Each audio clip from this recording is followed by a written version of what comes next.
a pedir que puedan abrir sus Biblias en el Evangelio de Marcos. Hoy nos corresponde el capítulo 13 y vamos a darle lectura a todo el capítulo 13. Así que vamos a estar atentos ahí a su palabra. Dice así la palabra del Señor. Cuando él salía del templo, uno de los discípulos dijo: Maestro, mira qué piedras y qué edificios. Y Jesús le dijo: ¿ven estos grandes edificios? Aquí no quedará piedra sobre piedra que no sea derribada. Estando él sentado en el monte de los olivos frente al templo, Pedro, Jacobo, Juan y Andrés le preguntaban aparte: Dinos, ¿cuándo sucederán estas cosas? ¿Y qué señal habrá cuando todas estas cosas estén por cumplirse? Jesús comenzó a decirles: miren, que nadie los engañe. Muchos vendrán en mi nombre diciendo yo soy, y engañarán a muchos. Pero cuando oigan de guerras y de rumores de guerras, no se turben. Es necesario que así suceda, pero todavía no es el fin. Porque se levantará nación contra nación y reino contra reino. Habrá terremotos por todas partes. Habrá hambres. Estos son principios de dolores. Pero ustedes miren por ustedes mismos, porque los entregarán en los concilios y serán azotados en las sinagogas. Por mi causa serán llevados delante de gobernadores y de reyes, para testimonio de ellos. Es necesario que primero el evangelio sea predicado a todas las naciones. Cuando los lleven para entregarlos, no se preocupen por lo que tengan que decir, más bien hablen lo que les sea dado en aquella hora, porque no son ustedes los que hablan, sino el Espíritu Santo. El hermano entregará a muerte a su hermano, y el padre a su hijo. Se levantarán los hijos contra sus padres y los harán morir. Y ustedes serán aborrecidos de todos por causa de mi nombre. Pero el que persevera hasta el fin, éste será salvo. Pero cuando vean que la abominación desoladora se ha establecido donde no debe estar, el que lea entienda, entonces los que estén en Judea huyan a los montes. El que esté en la azotea no descienda ni entre para sacar algo de su casa. Y el que esté en el campo no vuelva atrás para tomar su manto.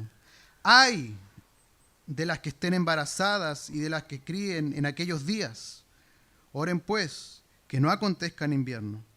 Porque aquellos días serán de tribulación como nunca ha habido desde el principio de la creación de Dios, del principio de la creación que Dios creó hasta ahora, ni habrá jamás.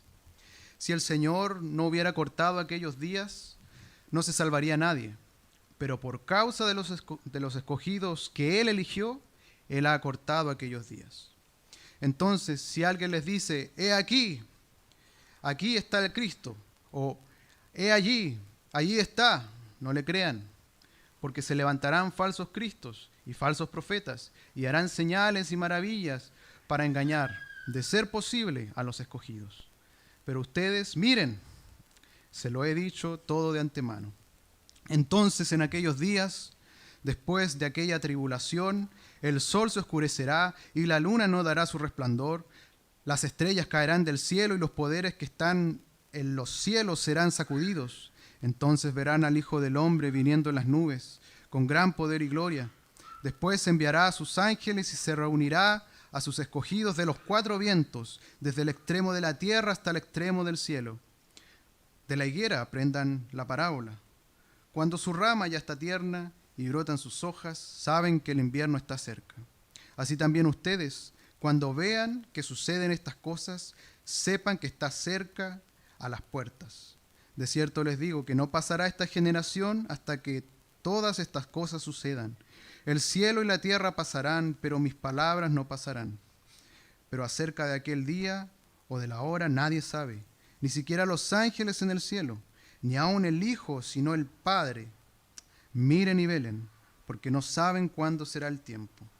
Será como aquel hombre que al salir de viaje dejó su casa y dio autoridad a sus siervos, y cada uno su obra.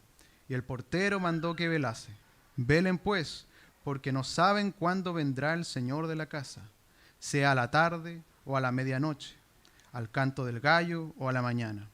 No sea que cuando vuelva, de repente los halle durmiendo. Lo que a ustedes les digo, a todos les digo, velen. ¿Cuándo será el fin? Es una pregunta que a todos nos gustaría, de la que todos nos gustaría conocer la respuesta. Y no solo a la iglesia, que tiene un poco de información acerca del futuro, sino que en general al mundo le encantaría saber cuándo será el fin. Hace un tiempo fui con mi esposa a ver una película al cine. Fue la última película que fui a ver a un cine. Y adivinen de qué se trataba. Del fin del mundo. Eran unas personas que intentaban impedir el fin del mundo. Y cuando terminó la película, me quedé pensando, no porque la película haya sido muy buena, sino que todo lo contrario, pero me quedé pensando en lo siguiente, en que cómo está presente en la humanidad este sentido del fin. La humanidad, el mundo en general, tienen este concepto, esta idea de que un día llegará el fin, de que esto no es un ciclo interminable, que algún día todo esto tendrá que acabar. Y generalmente el mundo asocia el fin o se empieza a preocupar de estas cosas cuando hay grandes cataclismos, cuando hay eventos terribles, grandes desastres. Pero aunque este sentimiento, esta idea aflora en las personas, la verdad es que solo es una pequeña sensación. Es solo un sentido pequeño que existe en las personas que no conocen a Dios.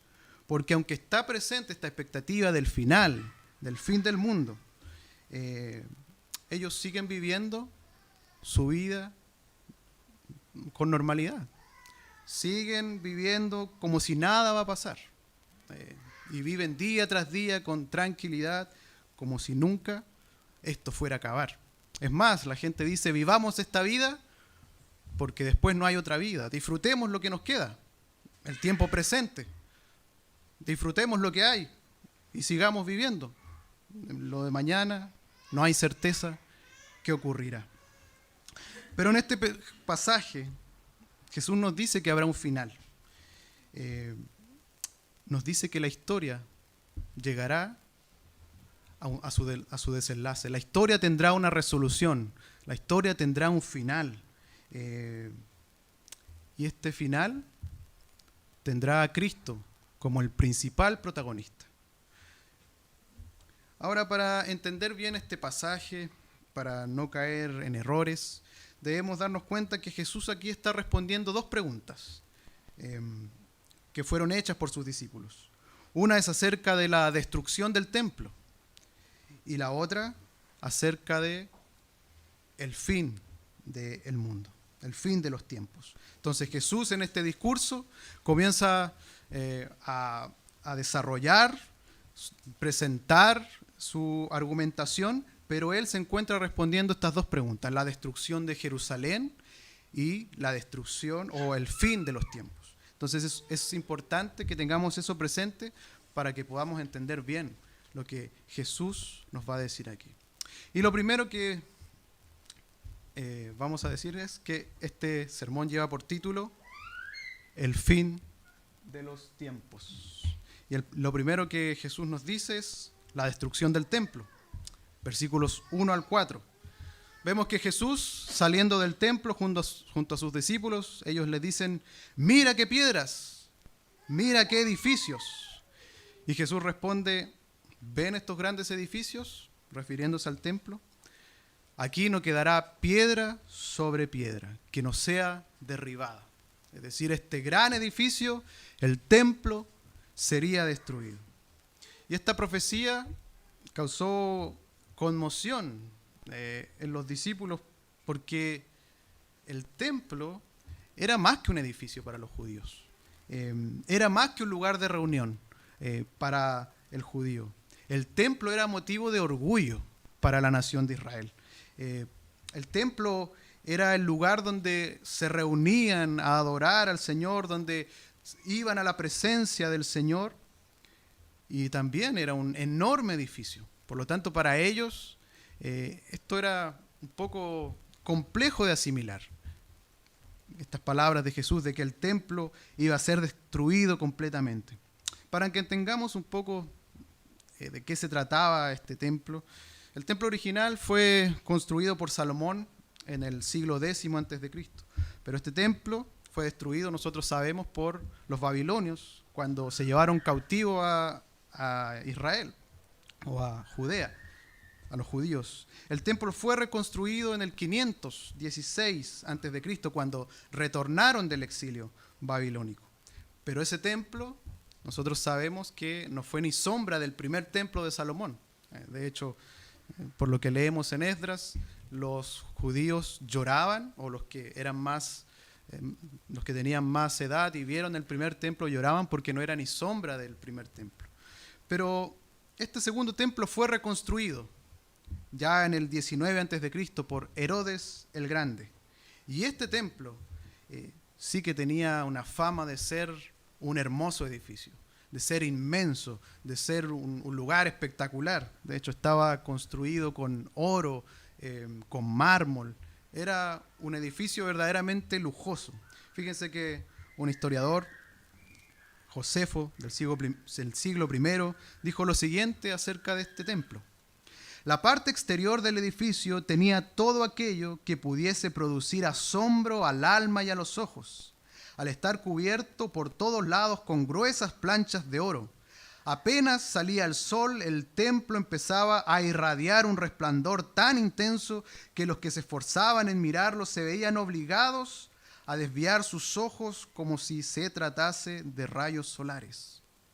Aquí está hablando de un edificio, pero según lo que expresa este historiador, es un lugar precioso, hermoso, que cautivaba las vistas de todas las personas. Pero no solo era un lugar hermoso, sino que también era un lugar inmenso.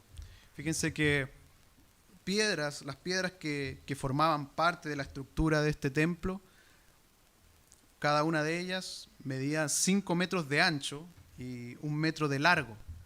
O sea, una piedra con lo que fue construido este edificio. Fíjense que las columnas que soportaban este edificio podían ser abarcadas, algunos dicen, por 3 personas con los brazos extendidos, y aún así apenas podían abarcar el tamaño de las columnas que sostenían esta construcción.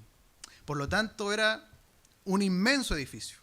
Era una tremenda construcción y que era producto de orgullo para todos los judíos. Pero este templo, Jesús dice que sería destruido. Y esto es lo que causa admiración, asombro. ¿Cómo esto va a ser destruido? Recordemos que aquí estamos en el siglo I. Aquí no hay retroexcavadoras, no hay bombas, no hay nada de eso. Entonces, ¿cómo va a ser destruido esto, Jesús? Se preguntaban los discípulos. Pero hay algo más. Este lugar era la casa de Dios. Era el santuario. Por lo tanto, este lugar era intocable. En la mente de los judíos, este lugar es intocable. Aquí nada puede derribar lo que está acá. Pero Jesús les dice, aquí no quedará piedra sobre piedra. Y esto dejó a tal intriga a los discípulos que no dudaron en preguntarle, versículos 3 y 4. Estando él sentado en el monte de los olivos, frente al templo, Pedro, Jacobo, Juan y Andrés le preguntaron aparte, dinos, ¿cuándo sucederán estas cosas? ¿Y qué señal habrá cuando todas estas cosas estén por cumplirse? Mateo, en su evangelio, en el texto paralelo, nos dice que nos ofrece una pregunta más completa, o nos ofrece una versión más completa de esta pregunta. Y es la siguiente, dice, ¿cuándo sucederán estas cosas? ¿Y qué señal habrá de tu venida y del fin del mundo? Los discípulos hicieron estas dos preguntas o presentaron su pregunta de esta forma porque para ellos la destrucción del templo implicaba el fin del mundo. Implicaba la venida de Jesucristo nuevamente en juicio. Entonces, para ellos la destrucción del templo era un indicio del final. Era el final. Por eso ellos preguntan, ¿cuándo sucederán estas cosas y qué señal habrá de tu venida y del fin del mundo? Ellos asimilaron la destrucción de este templo al fin de los tiempos. Y Jesús comenzará a hablarles, comenzará a presentar su respuesta, pero es necesario decir que esto pasó en el 70 después de Cristo. El templo fue destruido, Jerusalén completa fue destruida, fue saqueada por los romanos, por Tito, general romano, hijo del emperador Vespasiano. Y este fue el fin de la nación de Israel, del Estado de Israel, pero no fue el fin definitivo que los apóstoles, que los discípulos pensaron. Ahora, ¿qué podemos decir nosotros acerca de esta tragedia? ¿Qué lección podemos sacar de esta tragedia? Bueno, esto es parte del juicio de Dios. Es el juicio contra una nación que rechazó al Señor, que rechazó al Mesías, que cerró su corazón a lo que era el mayor tesoro para los hombres, Jesucristo. Cerró su corazón a la verdad, cerró su corazón al Evangelio. Y tan lamentable fue esto que Jesús no vio con indiferencia el juicio que caería sobre los israelitas, sobre los judíos, sino que Él también se lamentó. Mateo 23, 37, Jesús dice: Jerusalén, Jerusalén, tú que matas a los profetas y apedreas a los mensajeros que Dios te envía, ¿cuántas veces quise juntar a tus hijos como la gallina junta a sus pollitos bajo las alas, pero no quisiste? Pues miren, el hogar de ustedes va a quedar abandonado. El lamento de Jesús, pero también Él dice, el lugar de ustedes va a quedar abandonado. Producto de este rechazo, de esta indiferencia a Jesús, al Evangelio, Él dice, va a haber juicio contra ustedes. Y el templo fue destruido y la nación fue saqueada. Esto no fue un evento que pasó por casualidad. Esto no fue algo que pasó por capricho divino, sino que esto fue parte de la justicia de Dios contra aquellos que le rechazaron. Entonces nosotros debemos preguntarnos o debemos pensar,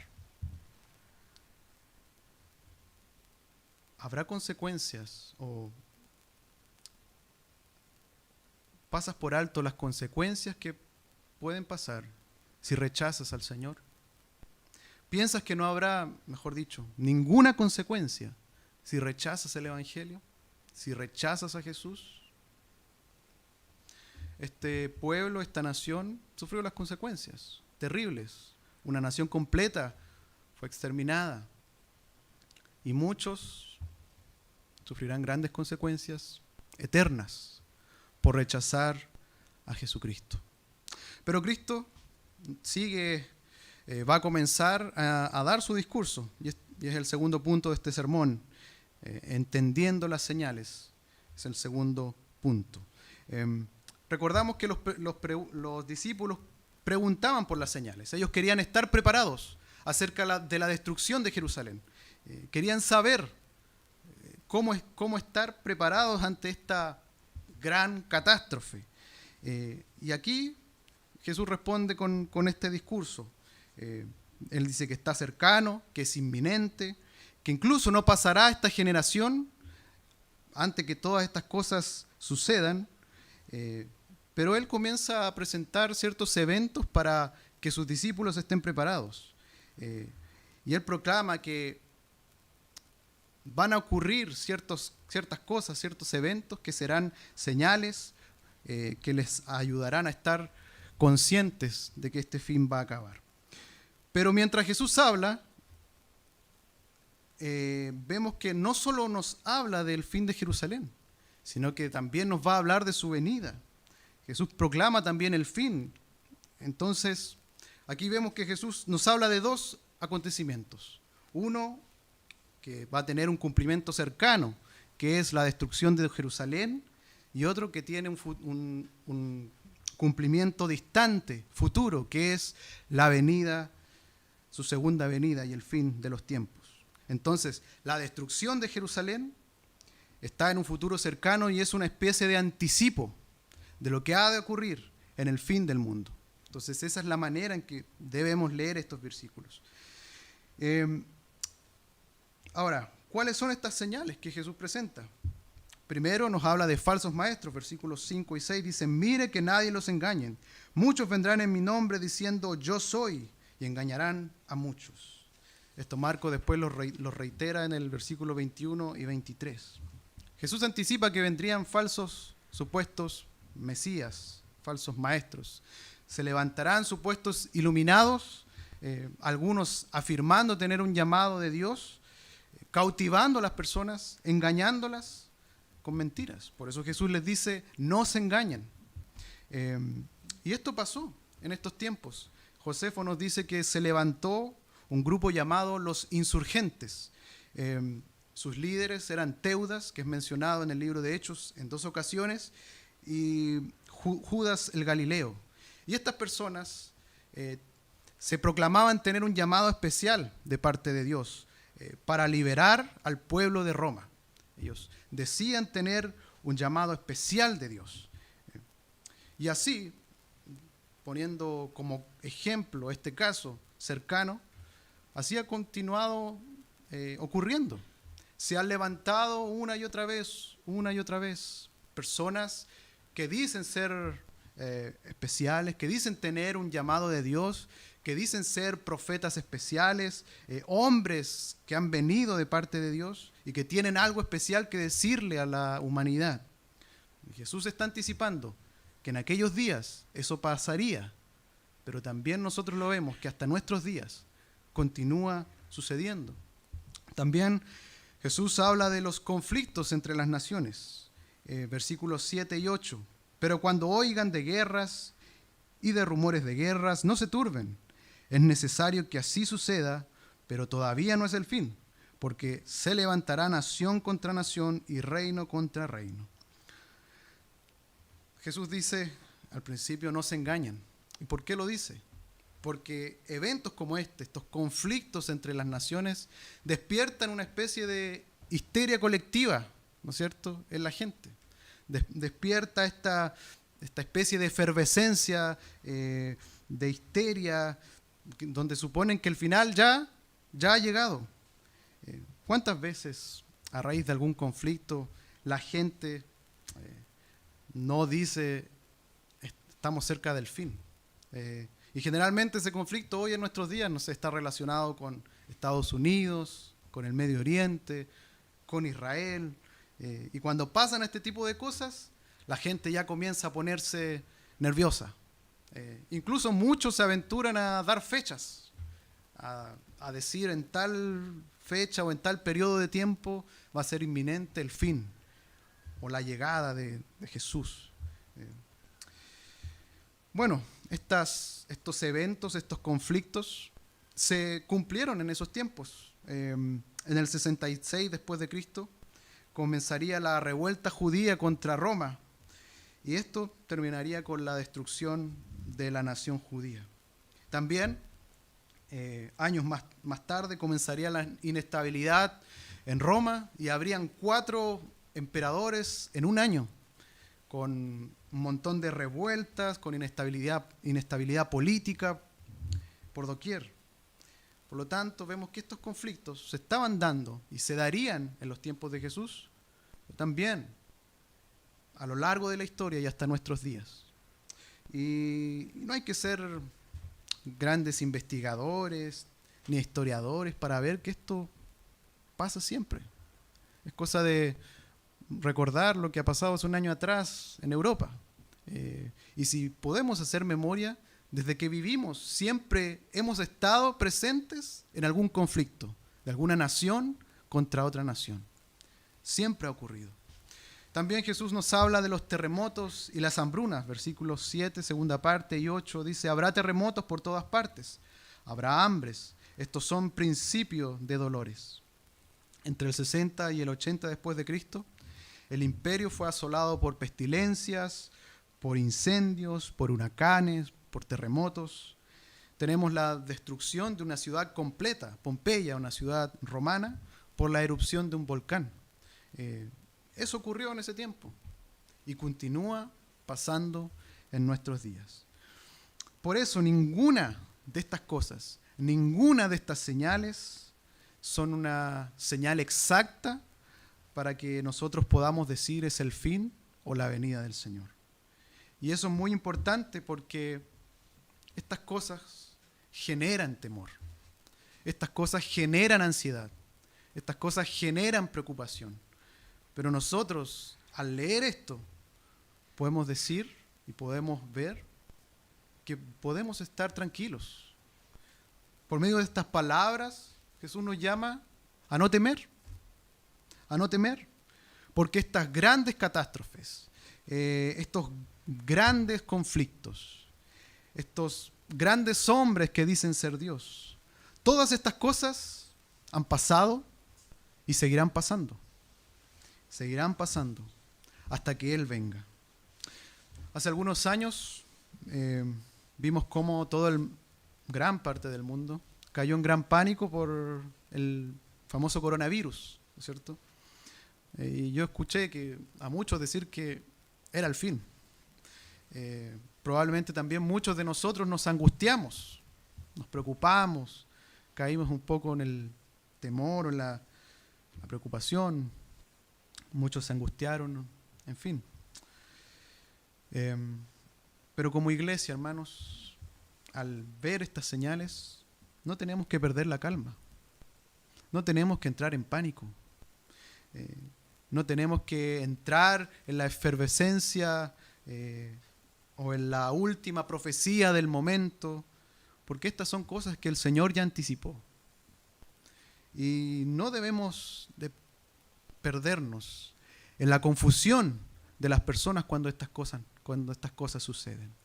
Debemos tener la calma que Jesús ya dijo estas cosas, que esto está en control del Señor y de que esto es solo principio de dolores que nos está anunciando la venida, el regreso de nuestro Señor Jesucristo. Pero Jesús nos dice una cosa más, una señal más. Él nos habla de la evangelización y de la persecución. Versículos 9 al 10 dice: pero ustedes miren por ustedes mismos, porque los entregarán en los concilios y serán azotados en las sinagogas. Por mi causa serán llevados delante de gobernadores y de reyes para testimonio a ellos. Es necesario que primero el evangelio sea predicado a todas las naciones. Sabemos que esto también tuvo un cumplimiento inminente.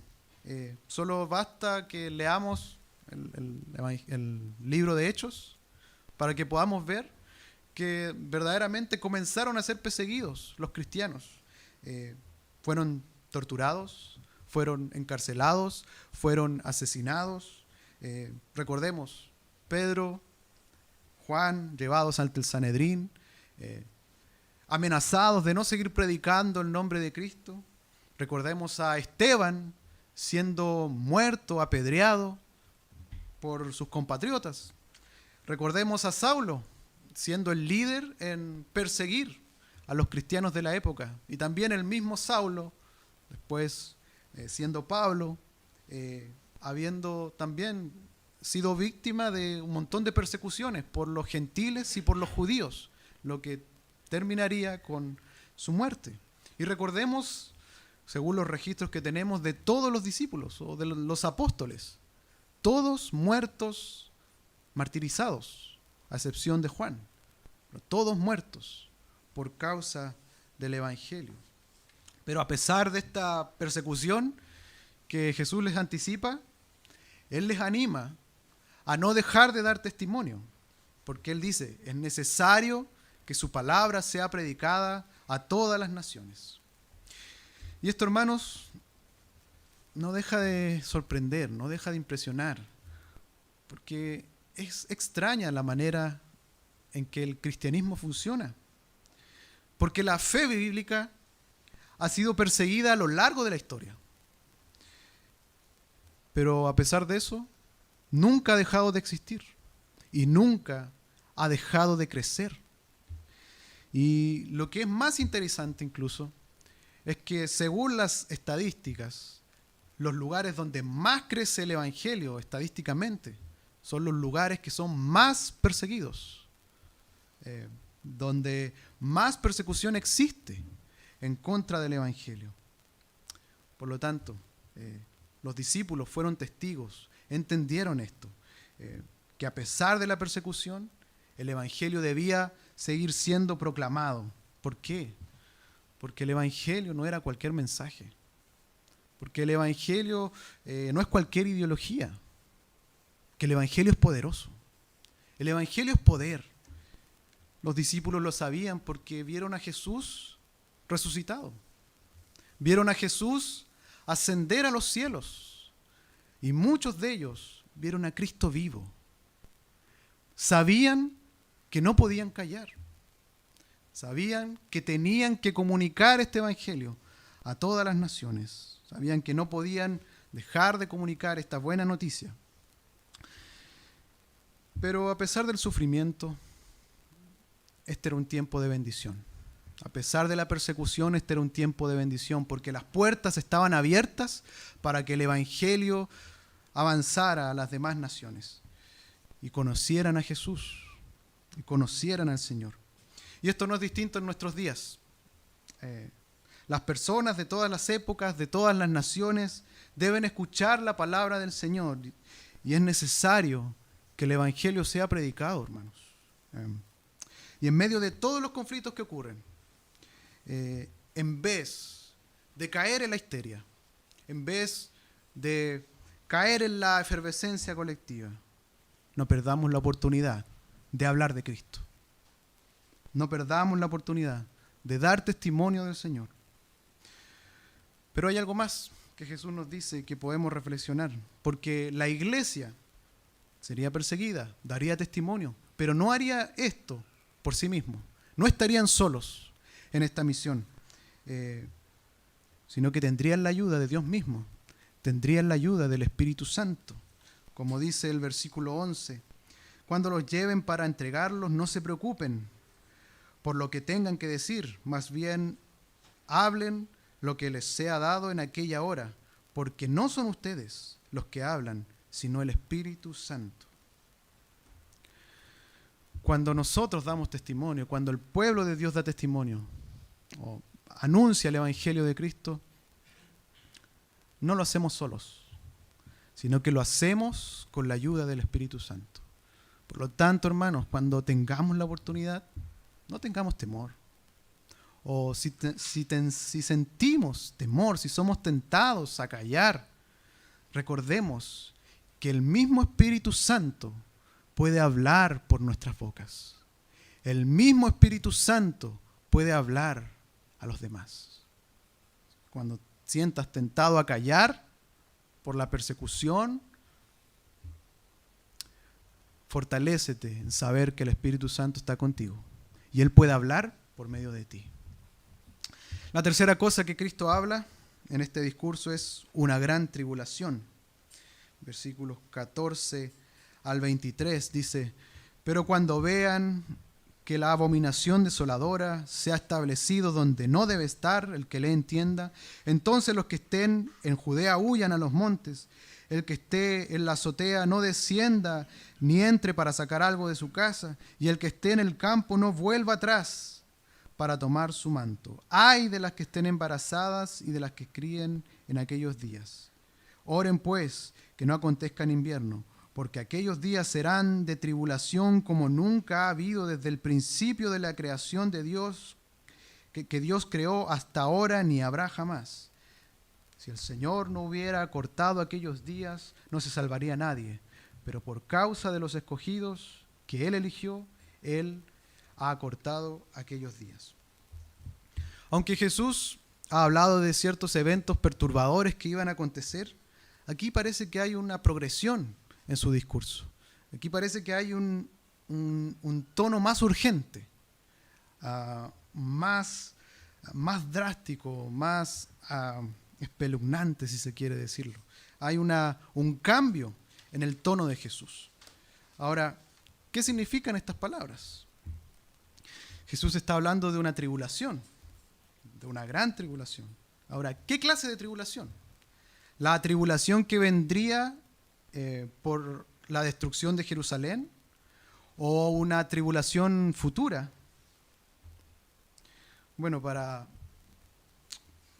entender, debemos comenzar entendiendo que Jesús habla de la abominación desoladora.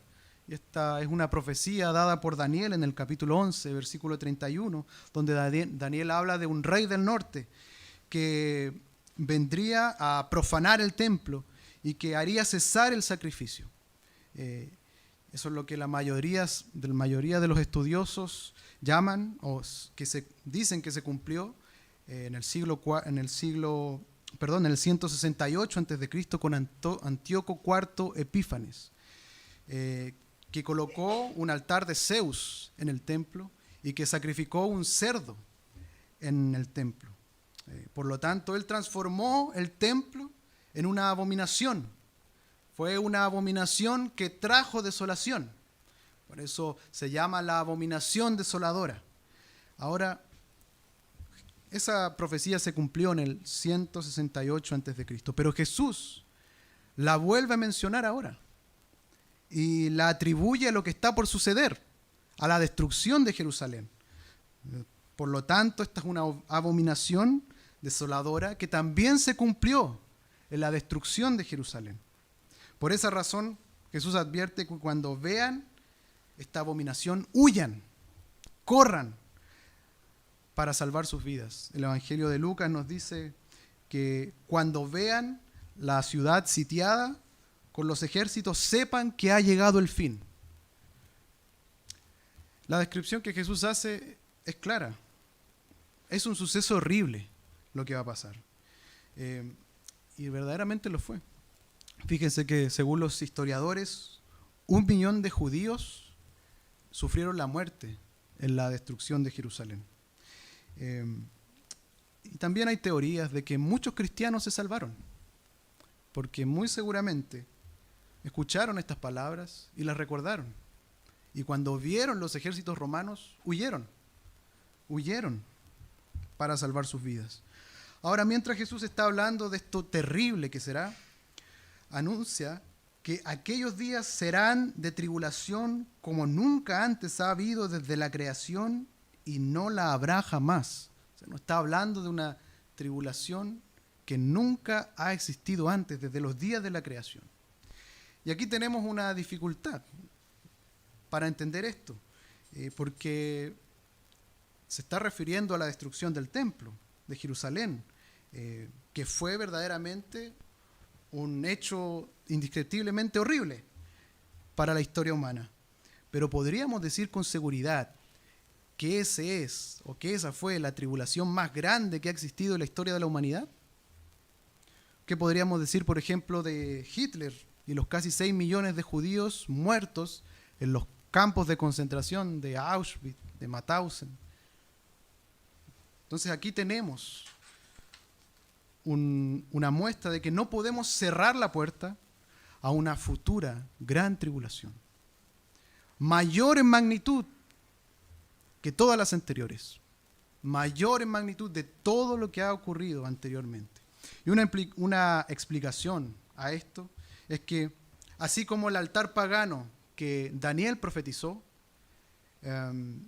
y que Jesús la utiliza para anunciar la caída del templo, todo esto prefigura, todo esto anticipa lo que conoceremos o lo que conocemos como la gran tribulación, que es tan grande que será acortada por causa de los elegidos.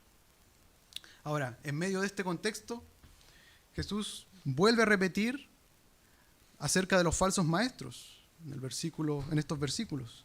Ya lo mencionamos como señales antes de la destrucción de Jerusalén.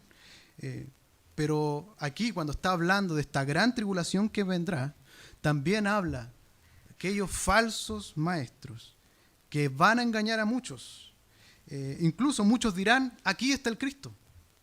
Aquí está el Cristo. Nos dice que habrán señales, que habrán maravillas que harán estas personas, que de ser posible, aún engañarán a los escogidos. Que de ser posible, aún engañarán a los escogidos.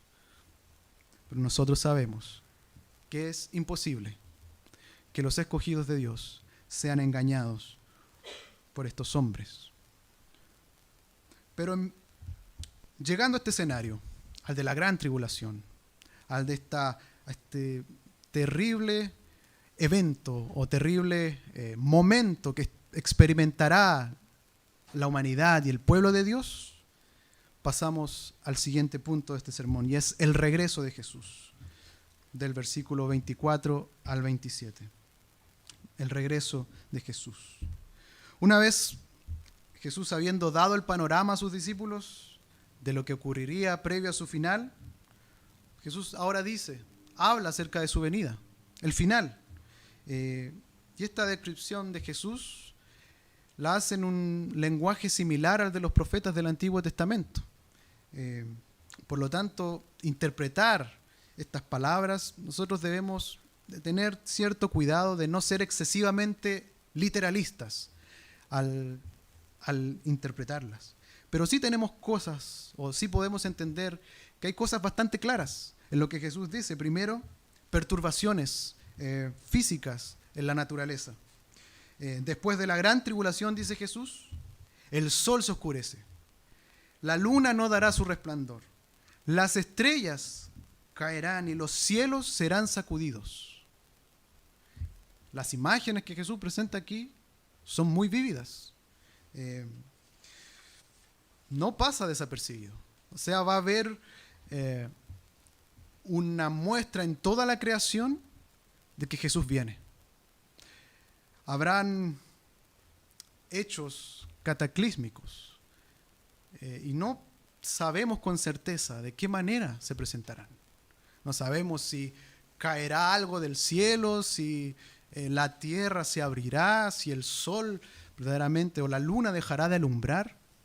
No lo sabemos, pero sí sabemos que la creación va a rugir, que todo lo que vemos, todo lo que conocemos va a anunciar que algo está sucediendo, que el rey se está acercando, que el final llegó.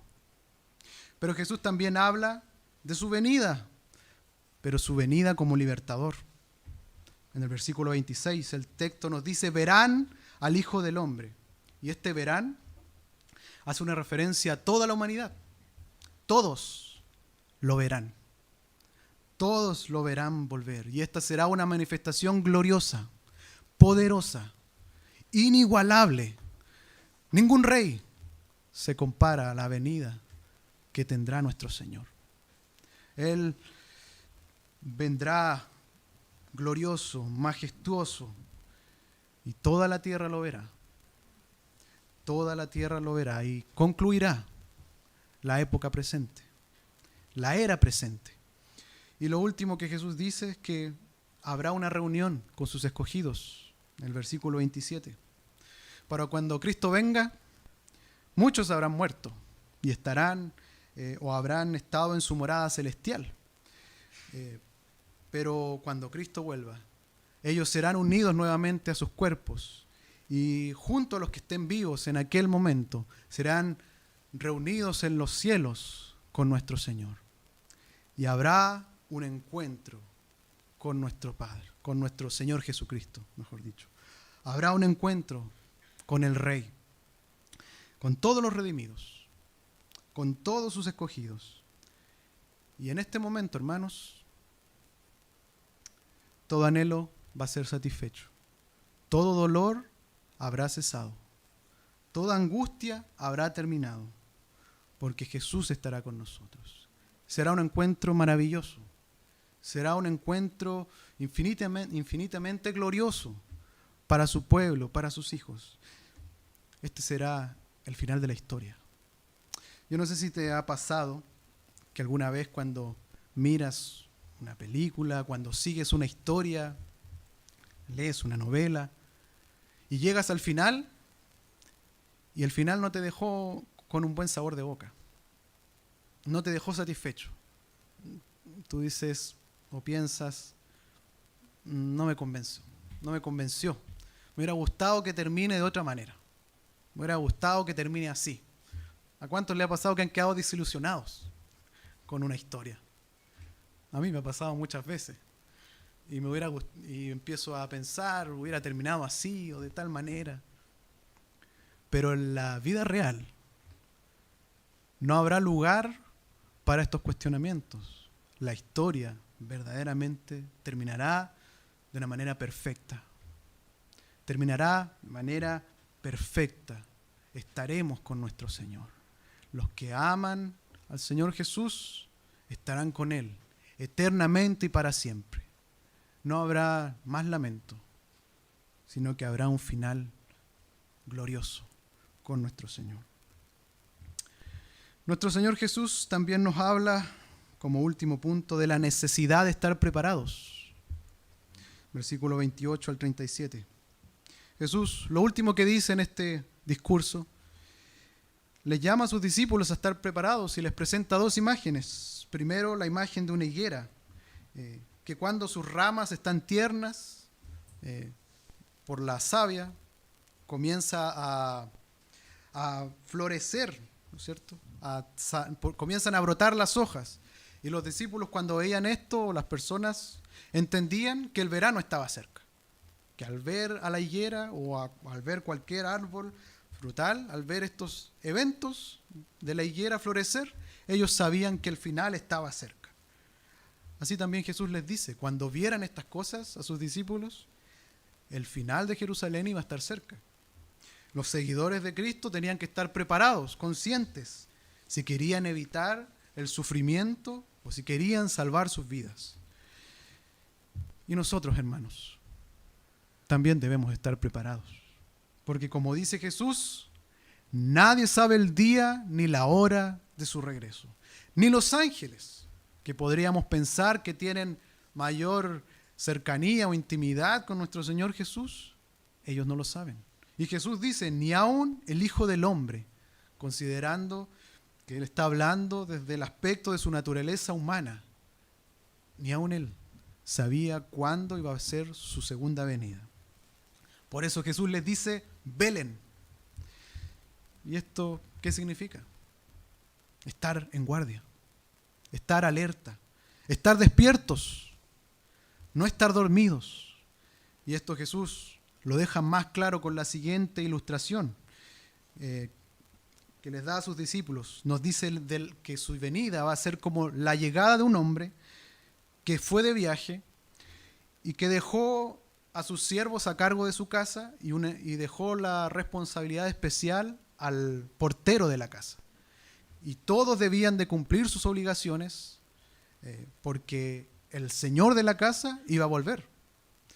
Y Jesús dice que no se sabía cuándo iba a volver el señor de la casa. Por lo tanto, todos debían cumplir sus obligaciones porque el señor de la casa podía venir en la noche, en la madrugada o en el amanecer. No había claridad. Por lo tanto, todos debían estar despiertos, vigilantes y cumpliendo con sus obligaciones, porque no vaya a ser que el señor de la casa iba a venir y iba a pillar o iba a encontrar a las personas, a los siervos, siendo desobedientes o no cumpliendo con su labor. Recuerdo que cuando estaba en Puerto Montt trabajando en una maestranza, pasaba algo que me llamó mucho la atención. La primera vez que lo vi me causaba mucha gracia. Y es que cuando el jefe salía, había fiesta en los colegas. Algunos se iban a comer, otros iban a hacer cualquier otra cosa, iban a jugar, algunos se iban a conversar. Había tiempo para todo. Todos hacían lo que querían hacer. Y siempre había alguien alerta para avisarles a todos los demás que el jefe llegó. Entonces todos estaban ahí atentos al guardia que estaba ahí atento. Pero en más de una ocasión me tocó ver cómo nadie estaba alerta. Entonces llegaba el jefe y los que estaban trabajando se salvaban. O sea, se evitaban cualquier tipo de mala cara, de reproche, de vergüenza. Pero muchas veces vi cómo los pilló a muchos infragantes. Y se ganaban más de alguna vez un reto, una mala cara. Y muy probablemente quedaron avergonzados delante del jefe. Cuando vuelva Cristo, sorprenderá a muchos. Y eso debe llevarnos a preguntarnos, ¿estamos preparados? ¿Estamos vigilando o estamos durmiendo? Porque lamentablemente hay muchos en nuestras iglesias que duermen. Hay muchos que están durmiendo. Y con estar preparado no estamos hablando, no nos referimos a estar mirando a los cielos, viendo las nubes, a ver si de repente se asoma Cristo y me arrepiento. No. Con estar preparados nos referimos a estar teniendo una obediencia activa hacia nuestro Señor. Una obediencia activa a nuestro Señor Jesucristo. Permanecer en Cristo, amando a nuestro Señor, amando a nuestros hermanos, amando su voluntad, dando testimonio de su palabra, usando nuestros dones para su gloria, sirviéndole con todo el corazón, estando de manera activa, comprometidos con Él y con su obra. Debemos estar alerta, hermanos, porque la venida del Señor será para muchos como en los días de Noé, que muchos estarán casándose, dándose en casamiento, van a estar preocupados solo del presente, preocupados solo de los intereses mundanos del momento y no pensando en el futuro, en los asuntos futuros, como la venida de nuestro Señor.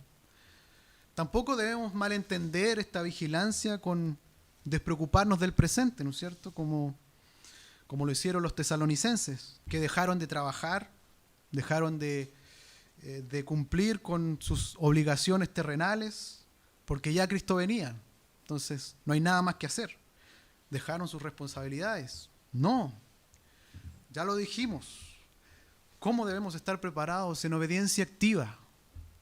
Trabajando todo el tiempo, mirando a Cristo, dependiendo completamente de Él, sirviéndole con todo el corazón.